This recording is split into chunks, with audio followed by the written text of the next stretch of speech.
The Rivals of Sherlock Holmes, Volume 1. The Duchess of Wiltshire's Diamonds, by Guy Boothby. Part 1. To the reflective mind, the rapidity with which the inhabitants of the world's greatest city seize upon a new name or idea and familiarize themselves with it can scarcely prove otherwise than astonishing.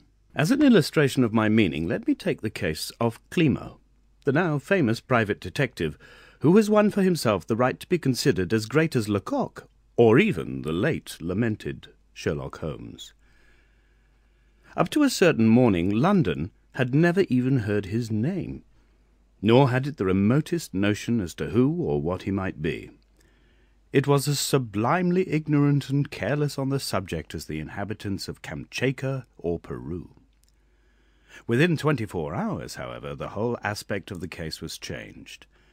The man, woman, or child who had not seen his posters or heard his name was counted an ignoramus unworthy of intercourse with human beings. Princes became familiar with it as their trains tore them to Windsor to luncheon with the Queen. The nobility noticed and commented upon it as they drove about the town. Merchants and businessmen generally read it as they made their ways by omnibus or underground to their various shops and counting-houses. Street boys called each other by it as a nickname. Music-hall artistes introduced it into their patter, while it was even rumoured that the Stock Exchange itself had paused in the full flood tide of business to manufacture a riddle on the subject. That Climo made his profession pay him well was certain. First, from the fact that his advertisements must have cost a good round sum, and second, because he had taken a mansion in Belverton Street, Park Lane, next door to Porchester House, where, to the dismay of that aristocratic neighbourhood, he advertised that he was prepared to receive and be consulted by his clients. The invitation was responded to with alacrity, and from that day forward, between the hours of 12 and 2, the pavement upon the north side of the street was lined with carriages, every one containing some person desirous of testing the great man's skill.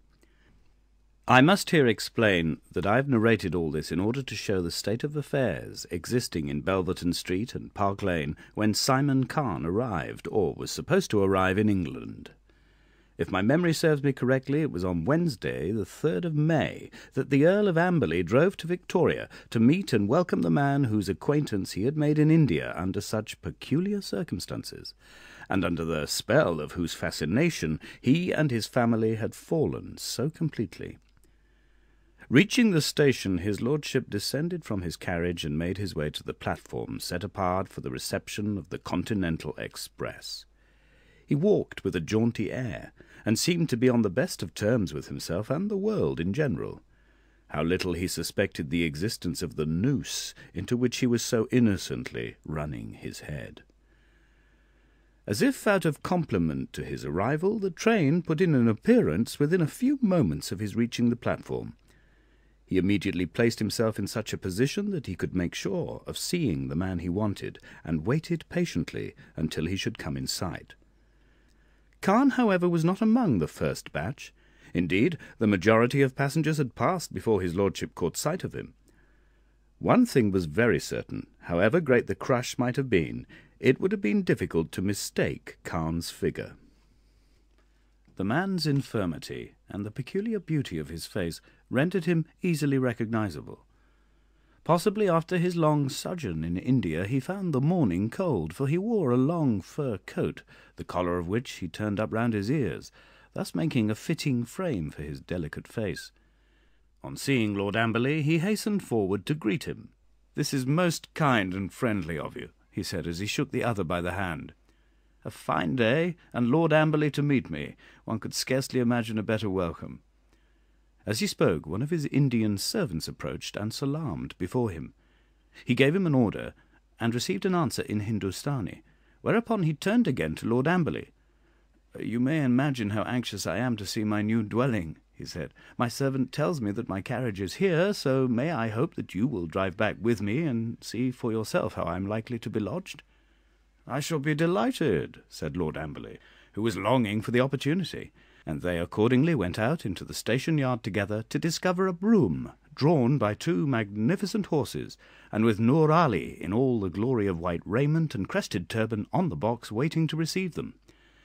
His lordship dismissed his Victoria, and when Joa Singh had taken his place beside his fellow-servant upon the box, the carriage rolled out of the station-yard in the direction of Hyde Park.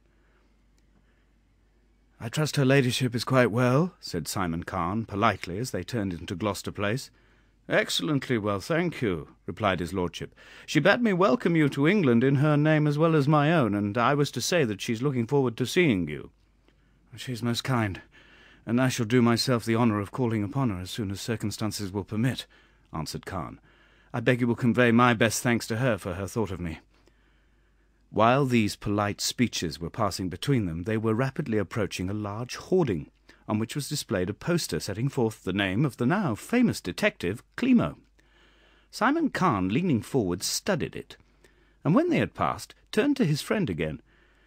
"At Victoria, and on all the hoardings we meet, I see an enormous placard bearing the word Climo. Pray, what does it mean?" His lordship laughed. "You are asking a question which a month ago was on the lips of 9 out of every 10 Londoners. It is only within the last fortnight that we have learned who and what Climo is." "And pray, what is he?" "Well, the explanation is very simple. He's neither more nor less than a remarkably astute private detective, who has succeeded in attracting notice in such a way that half London has been induced to patronise him. I have had no dealings with the man myself, but a friend of mine, Lord Orpington, has been the victim of a most audacious burglary, and the police having failed to solve the mystery, he has called Climo in. We shall therefore see what he can do before many days are past. But there, I expect you will soon know more about him than any of us." "Indeed, and why?" "For the simple reason that he has taken No. 1 Belverton Terrace, the house adjoining your own, and sees his clients there." Simon Khan pursed up his lips and appeared to be considering something. "I trust you will not prove a nuisance," he said at last. "The agents who found me the house should have acquainted me with the fact. Private detectives, on however large a scale, scarcely strike one as the most desirable of neighbours, particularly for a man who is so fond of quiet as myself." At this moment they were approaching their destination. As the carriage passed Belverton Street and pulled up, Lord Amberley pointed to a long line of vehicles standing before the detective's door. "You can see for yourself something of the business he does," he said. "Those are the carriages of his clients, and it is probable that twice as many have arrived on foot." "I shall certainly speak to the agent on the subject," said Khan, with a shadow of annoyance upon his face. "I consider the fact of this man's being so close to me a serious drawback to the house." Joa Singh here descended from the box and opened the door in order that his master and his guest might alight, while portly Ram Gafur, the butler, came down the steps and salaamed before them with oriental obsequiousness. Khan greeted his domestics with kindly condescension, and then, accompanied by the ex-viceroy, entered his new abode. "I think you may congratulate yourself upon having secured one of the most desirable residents in London," said his lordship 10 minutes or so later, when they had explored the principal rooms. "I am very glad to hear you say so," said Khan. "I trust your lordship will remember that you will always be welcome in the house as long as I am its owner." "That's very kind of you to say so," returned Lord Amberley warmly. "I shall look forward to some months of pleasant intercourse. And now I must be going. Tomorrow, perhaps, if you have nothing better to do, you will give us the pleasure of your company at dinner. Your fame has already gone abroad, and we shall ask 1 or 2 nice people to meet you, including my brother and sister-in-law, Lord and Lady Gelpington, Lord and Lady Orpington, and my cousin, the Dutchess of Wiltshire, whose interest in China and Indian art, as perhaps you know, is only second to your own. I shall be most glad to come. We may count on seeing you in Eaton Square, then, at 8 o'clock? If I am alive, you may be sure I shall be there. Must you really go? Then good-bye, and many thanks for meeting me." His lordship having left the house, Simon Khan went upstairs to his dressing-room, which it was to be noticed he found without inquiry, and rang the electric bell beside the fireplace 3 times. While he was waiting for it to be answered, he stood looking out of the window at the long line of carriages in the street below. "Everything is progressing admirably," he said to himself. "Amberley does not suspect any more than the world in general. As a proof, he asks me to dinner tomorrow evening to meet his brother and sister-in-law, 2 of his particular friends, and, above all, her Grace of Wiltshire. Of course I shall go, and when I bid her Grace good-bye, it will be strange if I am not one step nearer the interest on Lizzie's money." At this moment the door opened, and his valet, the grave and respectable Belton, entered the room. Carn turned to greet him impatiently. "Come, come, Belton," he said, "we must be quick. It is 20 minutes to 12, and if we don't hurry, the folk next door will become impatient. Have you succeeded in doing what I spoke to you about last night?" "I have done everything, sir."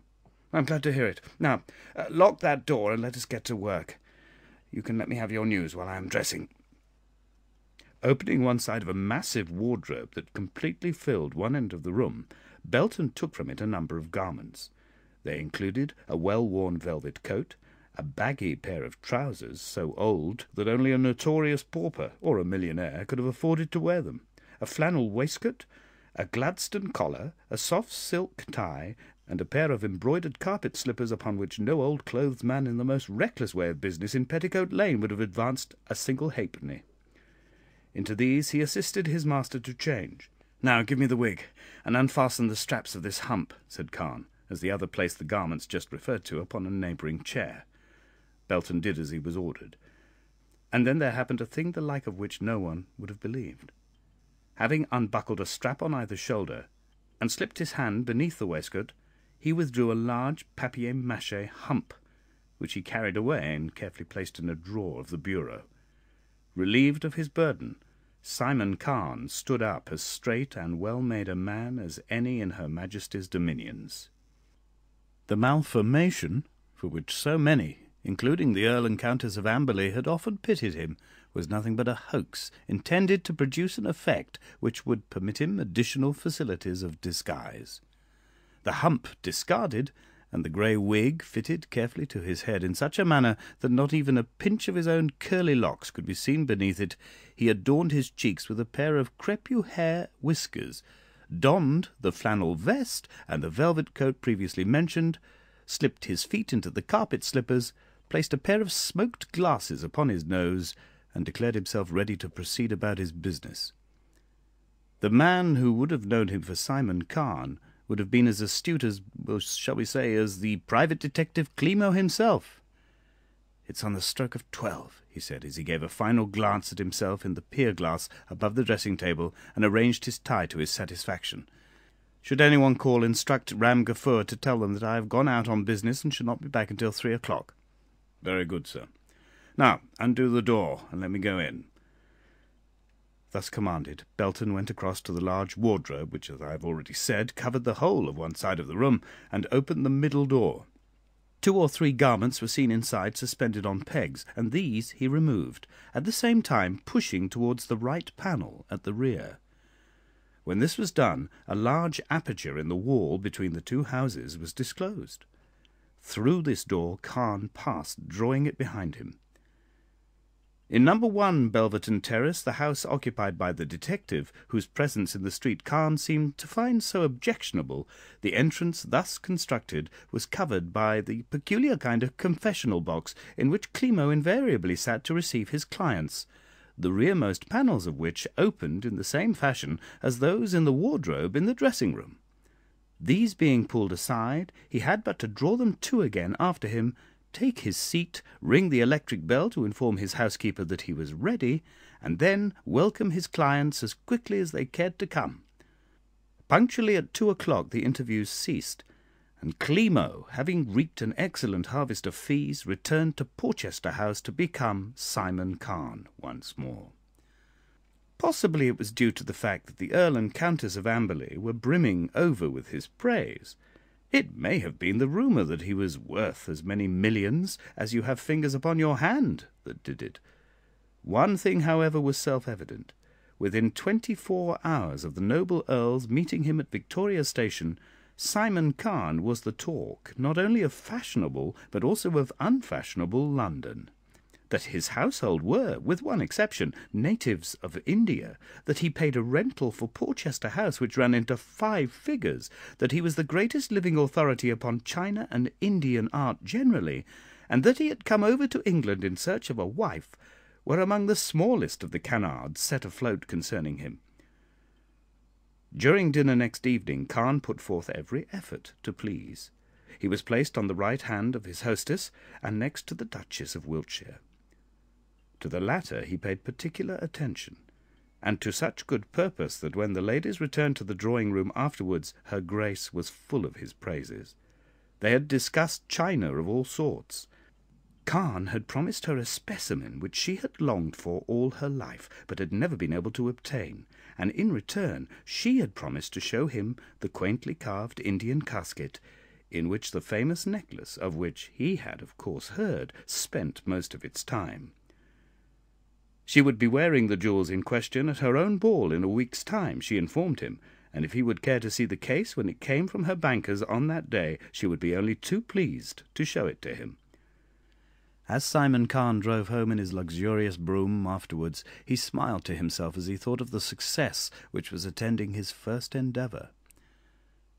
Two of the guests, who were stewards of the Jockey Club, had heard with delight his idea of purchasing a horse in order to have an interest in the Derby, while another, on hearing that he desired to become the possessor of a yacht, had offered to propose him for the RCYC. To crown it all, however, and much better than all, the Duchess of Wiltshire had promised to show him her famous diamonds. By this time next week, he said to himself, Lizzie's interest should be considerably closer.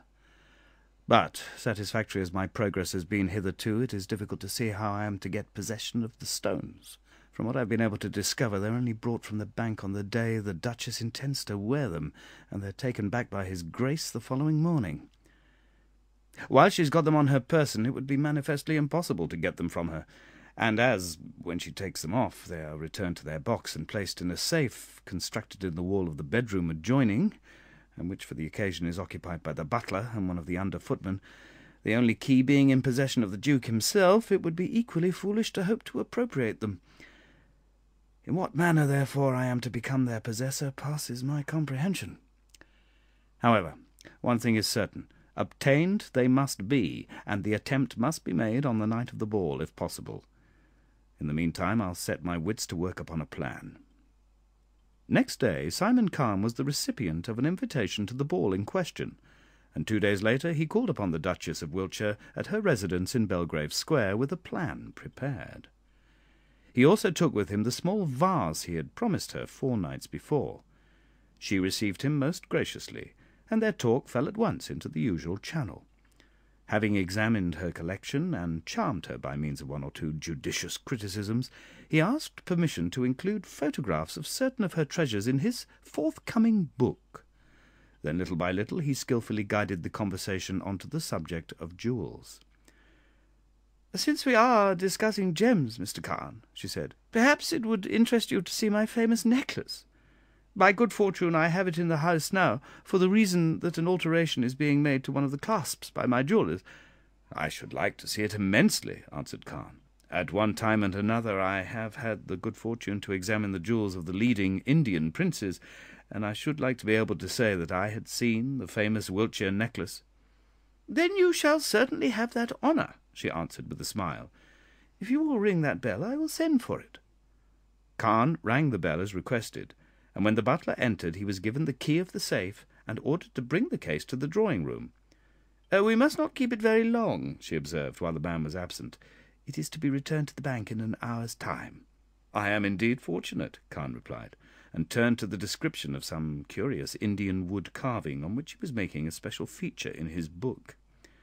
As he explained, he had collected his illustrations from the doors of Indian temples, from the gateways of palaces, from old brass work, and even from carved chairs and boxes he had picked up in all sorts of odd corners. Her Grace was most interested. "How strange that you should have mentioned it," she said. "If carved boxes have any interest for you, it is possible my jewel case itself may be of use to you. As I think I told you during Lady Amberley's dinner, it came from Benares, and has carved upon it the portraits of nearly every god in the Hindu pantheon." "You raise my curiosity to fever heat," said Khan. A few moments later the servant returned, bringing with him a wooden box about 16 inches long by 12 wide, and 8 deep, which he placed upon a table beside his mistress, after which he retired. "This is the case to which I have just been referring," said the Duchess, placing her hand on the article in question. "If you glance at it, you will see how exquisitely it is carved." Concealing his eagerness with an effort, Simon Khan drew his chair up to the table and examined the box. It was with justice she had described it as a work of art. What the wood was of which it was constructed, Khan was unable to tell. It was dark and heavy, and though it was not teak, closely resembled it. It was literally covered with quaint carving, and of its kind was a unique work of art. "It is most curious and beautiful," said Khan, when he had finished his examination. "In all my experience, I can safely say I have never seen its equal. If you will permit me, I should very much like to include a description and an illustration of it in my book." "Of course you may do so. I shall be only too delighted," answered her Grace. "If it will help you in your work, I shall be glad to lend it to you for a few hours, in order that you may have the illustration made." This was exactly what Khan had been waiting for, and he accepted the offer with alacrity. "Very well, then," she said. "On the day of my ball, when it will be brought from the bank again, I will take the necklace out and send the case to you. I must make one proviso, however, and that is that you let me have it back the same day." "I will certainly promise to do that," replied Khan. "And now let us look inside," said his hostess. Choosing a key from a bunch she carried in her pocket, she unlocked the casket and lifted the lid. Accustomed as Khan had all his life been to the sight of gems, what he saw before him then almost took his breath away. The inside of the box, both sides and bottom, was quilted with the softest Russia leather, and on this luxurious couch reposed the famous necklace. The fire of the stones, when the light caught them, was sufficient to dazzle the eyes, so fierce was it. As Khan could see, every gem was perfect of its kind, and there were no fewer than 300 of them. The setting was a fine example of the jeweller's art. And last but not least, the value of the whole affair was £50,000, a mere flea-bite to the man who had given it to his wife, but a fortune to any humbler person. "And now that you have seen my property, what do you think of it?" asked the Duchess, as she watched her visitor's face. "It is very beautiful," he answered, "and I do not wonder that you are proud of it. Yes, the diamonds are very fine, but I think it is their abiding place that fascinates me more. Have you any objection to my measuring it?" "Pray do so, if it is likely to be of any assistance to you," replied her Grace. Khan thereupon produced a small ivory rule, ran it over the box, and the figures he thus obtained he jotted down in his pocket-book. 10 minutes later, when the case had been returned to the safe, he thanked the Duchess for her kindness and took his departure, promising to call in person for the empty case on the morning of the ball. Reaching home, he passed into his study, and seating himself at his writing-table, pulled a sheet of notepaper towards him and began to sketch, as well as he could remember it, the box he had seen. Then he leant back in his chair and closed his eyes. "I've cracked a good many hard nuts in my time," he said reflectively, "but never one that seemed so difficult at first sight as this. As far as I see at present, the case stands as follows. The box will be brought from the bank, where it usually reposes, to Wiltshire House on the morning of the dance. I shall be allowed to have possession of it, without the stones, of course, for a period possibly extending from 11 o'clock in the morning to 4 or 5, at any rate not later than 7 in the evening. After the ball, the necklace will be returned to it, when it will be locked up in the safe, over which the butler and a footman will mount guard. To get into the room during the night is not only too risky, but physically out of the question, while to rob her Grace of her treasure during the progress of the dance would be equally impossible. The Duke fetches the casket and takes it back to the bank himself. So, to all intents and purposes, I'm almost as far off the solution as ever. Half an hour went by, and found him still seated at his desk, staring at the drawing on the paper. Then an hour. The traffic of the streets rolled past the house unheeded. Finally, Joa Singh announced his carriage, and, feeling that an idea might come to him with a change of scene, he set off for a drive in the park. By this time his elegant mail phaeton, with its magnificent horses and Indian servant on the seat behind, was as well known as Her Majesty's state equipage, and attracted almost as much attention. Today, however, the fashionable world noticed that Simon Khan looked preoccupied. He was still working out his problem, but so far without much success. Suddenly something, no one will ever be able to say what, put an idea into his head. The notion was no sooner born in his brain than he left the park and drove home quickly. 10 minutes had scarcely elapsed before he was back in his study again, and had ordered that Wajib Baksh should be sent to him. When the man he wanted put in an appearance, Khan handed him the paper upon which he had made the drawing of the jewel case. "Look at this," he said, "and tell me what thou seest there." "I see a box," answered the man, who by this time was well accustomed to his master's ways. "As thou sayest, it is a box," said Khan. "The wood is heavy and thick, though what wood it is I do not know. The measurements are upon the paper below. Within, both the sides and bottom are quilted with soft leather, as I have also shown. Think now, Wajib Baksh, for in this case thou wilt need to have all thy wits about thee. Tell me, is it in thy power, O most cunning of all craftsmen, to insert such extra sides within this box that they, being held by a spring, shall lie so snug as not to be noticeable to the ordinary eye? Can it be so arranged that when the box is locked, they shall fall flat upon the bottom, thus covering and holding fast what lies beneath them, and yet making the box appear to the eye as if it were empty? Is it possible for thee to do such a thing?" Wajib Baksh did not reply for a few moments. His instinct told him what his master wanted, and he was not disposed to answer hastily, for he also saw that his reputation as the most cunning craftsman in India was at stake. "If the heaven-born will permit me the night for thought," he said at last, "I will come to him when he rises from his bed and tell him what I can do, and he can then give his orders as it pleases him." "Very good," said Khan. "Then tomorrow morning I shall expect thy report. Let the work be good, and there will be many rupees for thee to touch in return. As to the lock and the way it shall act, let that be the concern of Hiram Singh." Wajib Baksh salaamed and withdrew, and Simon Khan for the time being dismissed the matter from his mind. Next morning, while he was dressing, Belton reported that the two artificers desired an interview with him. He ordered them to be admitted, and forthwith they entered the room. It was noticeable that Wajib Baksh carried in his hand a heavy box, which, upon Khan's motioning him to do so, he placed upon the table. "Have ye thought over the matter?" he asked, seeing that the men waited for him to speak. "We have thought of it," replied Hiram Singh, who always acted as spokesman for the pair. "If the presence will deign to look, he will see that we have made a box of the size and shape such as he drew upon the paper." "Yes, it is certainly a good copy," said Khan condescendingly, after he had examined it. Wajib Baksh showed his white teeth in appreciation of the compliment, and Hiram Singh drew closer to the table. "And now, if the Sahib will open it, he will in his wisdom be able to tell if it resembles the other that he has in his mind."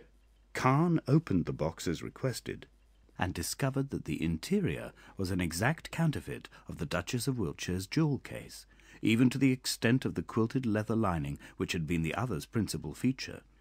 He admitted that the likeness was all that could be desired. "As he is satisfied," said Hiram Singh, "it may be that the protector of the poor will deign to try an experiment with it. See, here is a comb. Let it be placed in the box. So. Now he will see what he will see." The broad, silver-backed comb lying upon his dressing-table was placed on the bottom of the box. The lid was closed and the key turned in the box. The case being securely fastened, Hiram Singh laid it before his master. "I am to open it, I suppose?" said Khan, taking the key and replacing it in the lock. "If my master pleases," replied the other. Khan accordingly turned it in the lock, and having done so, raised the lid and looked inside. His astonishment was complete. To all intents and purposes the box was empty. The comb was not to be seen, and yet the quilted sides and bottom were, to all appearances, just the same as when he had first looked inside. "This is most wonderful," he said. And indeed it was as clever a conjuring trick as any he had ever seen. "Nay, it is very simple," Wajib Baksh replied. "The heaven-born told me that there must be no risk of detection." He took the box in his own hands, and running his nails down the centre of the quilting, dividing the false bottom into two pieces, these he lifted out, revealing the comb lying on the real bottom beneath. "The sides, as my lord will see," said Hiram Singh, taking a step forward, "are held in their appointed places by these two springs. Thus, when the key is turned, the springs relax, and the sides are driven by others into their places on the bottom, where the seams in the quilting mask the join. But there is one disadvantage. It is as follows.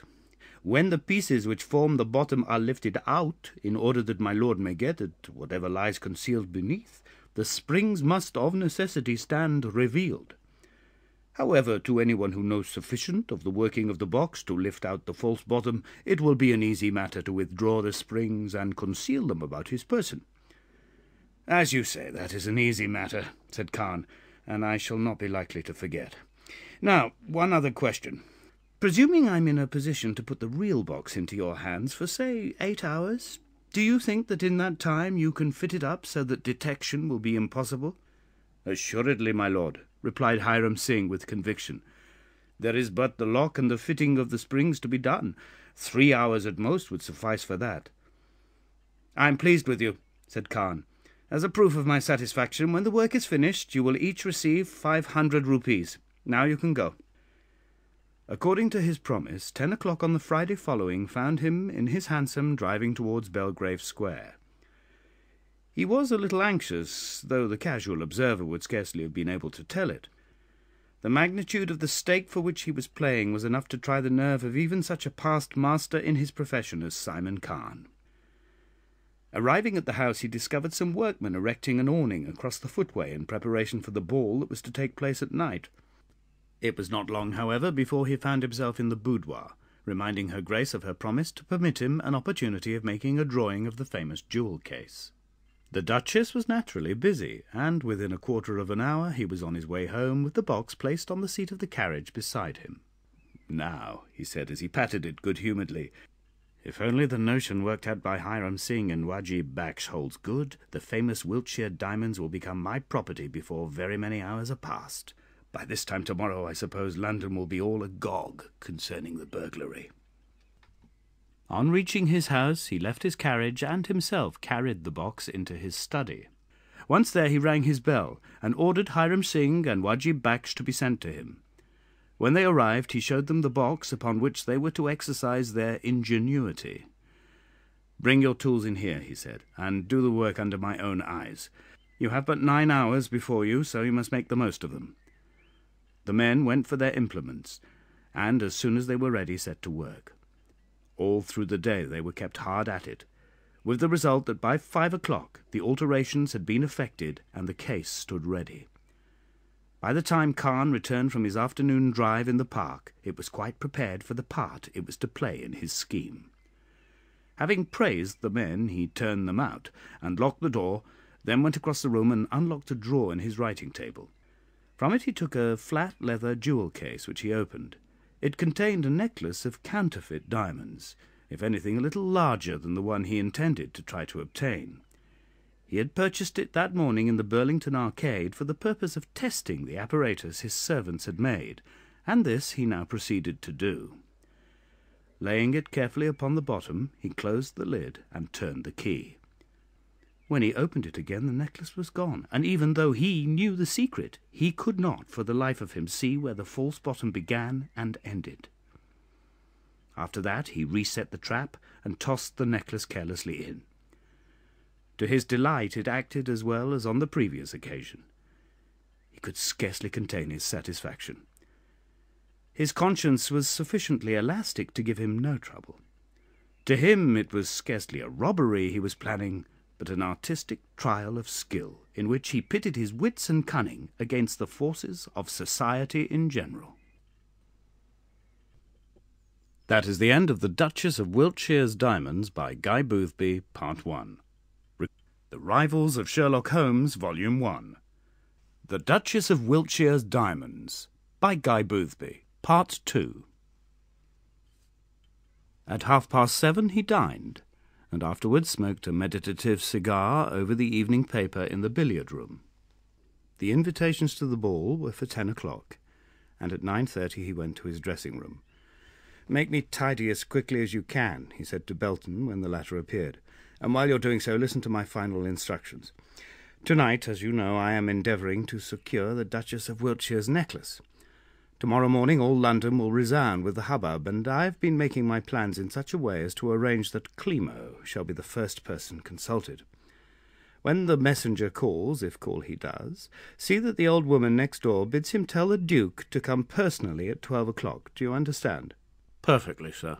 Very good. Now give me the jewel case and let me be on. You need not sit up for me.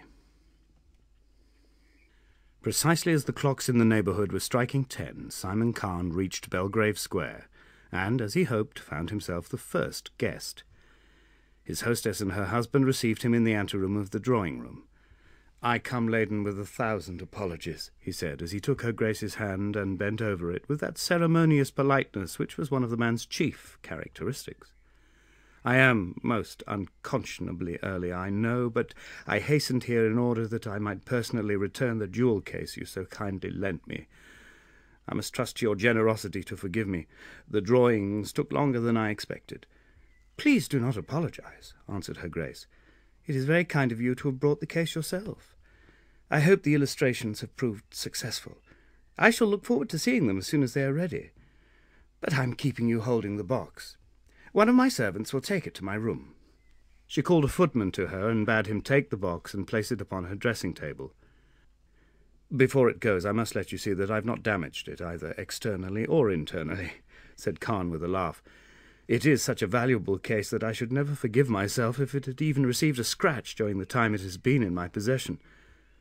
So saying, he lifted the lid and allowed her to look inside. To all appearance it was exactly the same as when she had lent it to him earlier in the day. "You have been most careful," she said, and then, with an air of banter, she continued, "If you desire it, I shall be pleased to give you a certificate to that effect."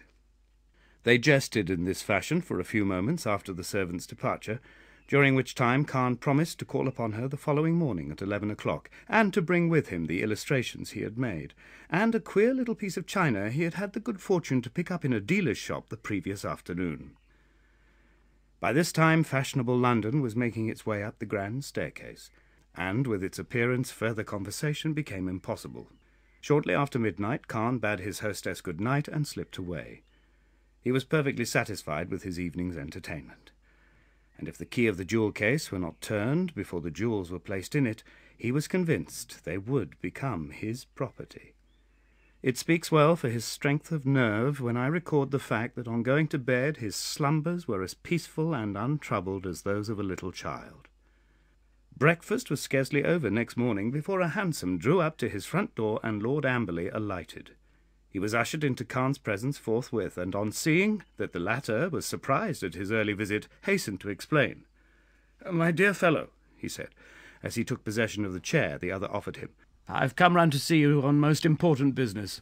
As I told you last night at the dance, when you so kindly asked me to come and see the steam yacht you had purchased, I had an appointment with Wiltshire at 9:30 this morning. On reaching Belgrave Square, I found the whole house in confusion.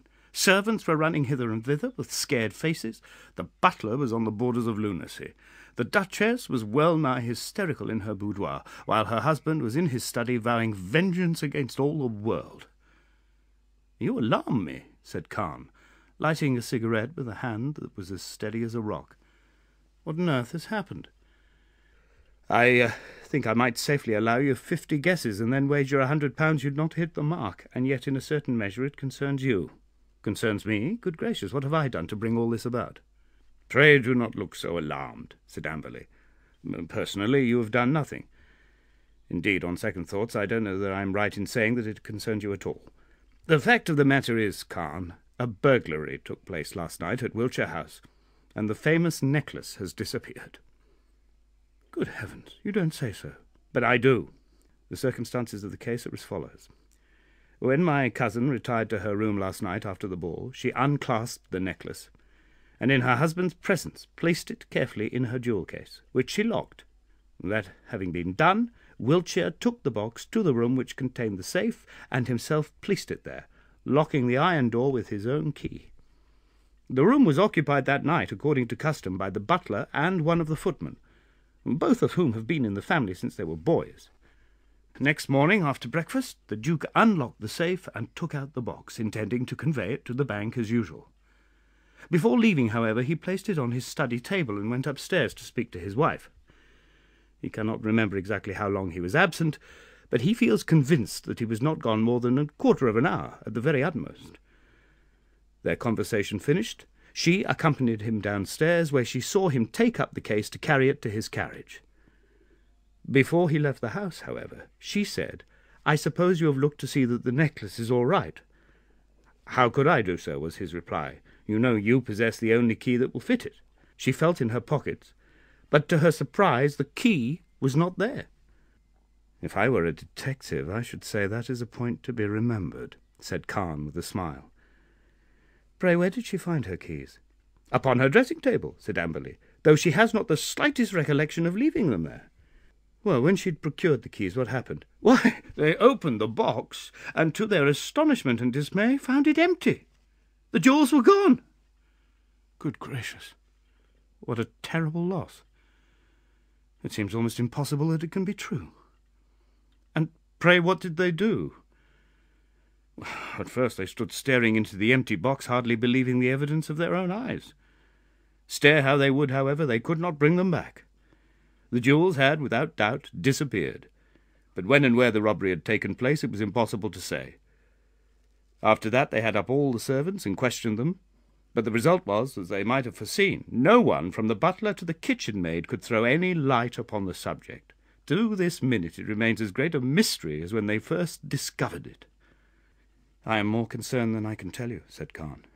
"How thankful I ought to be that I returned the case to her Grace last night, but in thinking of myself I am forgetting to ask what has brought you to me. If I can be of any assistance, I hope you will command me." "Well, I'll tell you why I have come," replied Lord Amberley. "Naturally, they are most anxious to have the mystery solved and the jewels recovered as soon as possible. Wiltshire wanted to send to Scotland Yard there and then, but his wife and I eventually persuaded him to consult Climo. As you know, if the police authorities are called in first, he refuses the business altogether. Now, we thought, you are his next-door neighbour, you might possibly be able to assist us." "You may be very sure, my lord, I will do everything that lies in my power. Let us go in and see him at once." As he spoke, he rose and threw what remained of his cigarette into the fireplace. His visitor having imitated his example, they procured their hats and walked round from Park Lane into Belverton Street to bring up at number 1. After they had rung the bell, the door was opened to them by the old woman, who invariably received the detective's clients. "Is Mr. Climo at home?" asked Khan, "and if so, can we see him?" The old lady was a little deaf, and the question had to be repeated before she could be made to understand what was wanted. As soon, however, as she realized their desire, she informed them that her master was absent from town, but would be back as usual at 12 o'clock to meet his clients. "What on earth's to be done?" said the Earl, looking at his companion in dismay. "I'm afraid I can't come back again, as I have a most important appointment at that hour." "Do you think you could entrust the business to me?" asked Khan. "If so, I will make a point of seeing him at 12 o'clock, and could call at Wiltshire House afterwards and tell the Duke what I have done." "That's very good of you," replied Amberley. "If you are sure it would not put you to too much trouble, that would be quite the best thing to be done." "I will do it with pleasure," Khan replied. "I feel it my duty to help in whatever way I can." "Oh, you're very kind," said the other. "Then, as I understand it, you are to call upon Climo at 12 o'clock, and afterwards to let my cousins know what you have succeeded in doing. I only hope he will help us to secure the thief. We're having too many of these burglaries just now. I must catch this hansom and be off. Good-bye, and many thanks." "Good-bye," said Khan, and shook him by the hand. The hansom having rolled away, Khan retraced his steps to his own abode. "It is really very strange," he muttered as he walked along, "how often chance condescends to lend her assistance to my little schemes. The mere fact that his Grace left the box unwatched in his study for a quarter of an hour may serve to throw the police off on quite another scent. I'm also glad that they decided to open the case in the house, for if it had gone to the bankers and had been placed in the strong-room unexamined, I should never have been able to get possession of the jewels at all." 3 hours later he drove to Wiltshire House and saw the Duke. The Dutchess was far too much upset by the catastrophe to see anyone. "This is really most kind of you, Mr. Khan," said his Grace, when the other had supplied an elaborate account of his interview with Climo. "We are extremely indebted to you. I am sorry he cannot come before 10 o'clock tonight, and that makes this stipulation of my seeing him alone. For I must confess I would like to have had someone else present to ask any questions that might escape me. But if that's his usual hour and custom, well, we must abide by it, that's all. I hope he will do some good, for this is the greatest calamity that has ever befallen me. As I told you just now, it has made my wife quite ill. She's confined to her bedroom and quite hysterical." "You do not suspect anyone, I suppose?" inquired Khan. "No, not a soul," the other answered. "The thing is such a mystery that we do not know what to think. I feel convinced, however, that my servants are as innocent as I am. Nothing will ever make me think them otherwise. I wish I could catch the fellow, that's all. I'd make him suffer for the trick he's played me." Khan offered an appropriate reply, and after a little further conversation upon the subject bade the irate nobleman good-bye and left the house. From Belgrave Square he drove to one of the clubs of which he had been elected a member in search of Lord Orpington, with whom he had promised to lunch, and afterwards took him to a shipbuilder's yard near Greenwich in order to show him the steam yacht he had lately purchased. It was close upon dinner-time before he returned to his own residence. He brought Lord Orpington with him, and they dined in state together. At 9 the latter bade him good-bye, and at 10 Khan retired to his dressing-room and rang for Belton. "What have you to report?" he asked, "with regard to what I bade you do in Belgrave Square?" "I followed your instructions to the letter," Belton replied. "Yesterday morning I wrote to Messrs. Horniblow and Jimson, the house agents in Piccadilly, in the name of Colonel Braithwaite, and asked for an order to view the residence to the right of Wiltshire House.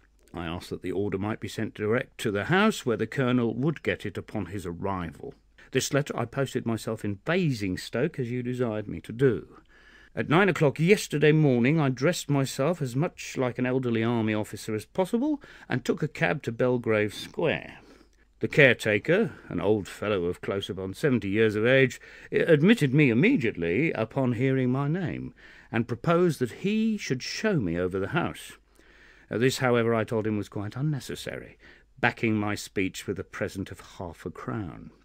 Whereupon he returned to his breakfast perfectly satisfied, while I wandered about the house at my own leisure. Reaching the same floor as that upon which is situated the room in which the Duke's safe is kept, I discovered that your supposition was quite correct, that it would be possible for a man, by opening the window, to make his way along the coping from one house to the other without being seen. I made certain that there was no one in the bedroom in which the butler slept, and then arranged the long telescope walking-stick you gave me, and fixed one of my boots to it by means of the screw in the end. With this I was able to make a regular succession of footsteps in the dust along the ledge between one window and the other. That done, I went downstairs again, bade the caretaker good morning, and got into my cab.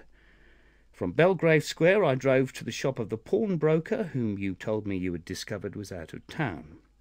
His assistant inquired my business, and was anxious to do what he could for me. I told him, however, that I must see his master personally, as it was about the sale of some diamonds I had left me. I pretended to be annoyed that he was not at home, and muttered to myself, so that the man could hear, something about its meaning a journey to Amsterdam. And then I limped out of the shop, paid off my cab, and walking down a by-street removed my moustache and altered my appearance by taking off my greatcoat and muffler.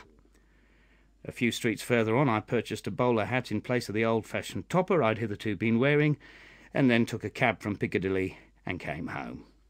"You have fulfilled my instructions admirably," said Khan, "and if the business comes off, as I expect it will, you shall receive your usual percentage. Now I must be turned into Climo, and be off to Belgrave Square to put his Grace of Wiltshire upon the track of this burglar."